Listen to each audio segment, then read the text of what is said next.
கடலூர் மாவட்டம் சிதம்பரத்தில் நடராஜர் ஆலயத்தில் அதிருத்ர ஐப ஹோம சர்வ மகா அபிஷேகம் நடைபெற்றது. இந்த மகா அபிஷேகம் 3 நாட்களுக்கு முன்பு கணபதி பூஜையுடன் தொடங்கியது.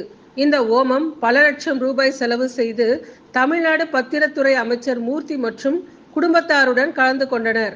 சிதம்பரம் நடராஜர் ஆலயத்தில் நடராஜ பெருமானுக்கு மொத்தம் 6 அபிஷேகங்கள் நடைபெறும். 4 அபிஷேகங்கள் கனக சபையிலும் 2 அபிஷேகங்கள் 1000 கால் மண்டபத்திலும் நடைபெறும்.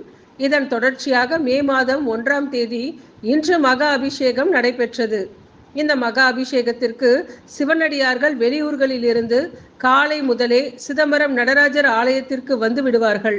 நடராஜர் ஆலயத்தில் உள்ள மூலஸ்தலத்தில் இருந்து நடராஜ பெருமானும் சிவகாம சுந்தரம் கீழே இருக்கப்பட்டு கனக சபையில் வைக்கப்பட்டு மகா அபிஷேகம் நடைபெறும். பால், சந்தனம், பன்னீர், பல வகைகள், விபூதி, வாசனை திரவியங்கள் போன்ற அனைத்து வகையான பொருட்களை கொண்டும் நடராஜ பெருமானுக்கும் சிவகாம சுந்தரிக்கும் மகா அபிஷேகம் நடைபெறும். இரவு 8 மணிக்கு மகா அபிஷேகம் துவங்கி இரவு 3 மணி அளவில் மகா அபிஷேகம் முடிக்கப்படும். இதில் சிறப்பு விருந்தினராக தமிழ்நாடு அரசு பத்திரத்துறை அமைச்சர் மூர்த்தி அவர்களும் அவரது குடும்பத்தாரும் இதில் சிறப்பு விருந்தினராக கலந்து கொண்டு நடராஜ பெருமான் கோவிலில் உள்ள தீட்சிதர்களுக்கு அன்னதானங்கள், வேட்டி சட்டைகள் முதலிலேயே வழங்கப்பட்டது.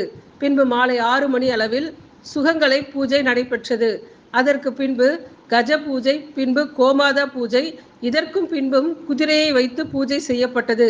இதில் குடும்பத்தாருடன் பத்திரத்துறை அமைச்சர் மூர்த்தி அவர்கள் கலந்து கொண்டார்கள் என்பது குறிப்பிடத்தக்கது. 3 நாட்களாக சிதம்பரத்திலேயே இருந்து இந்த விசேஷ பூஜைகள் கலந்து கொண்டார் என்பது குறிப்பிடத்தக்கது.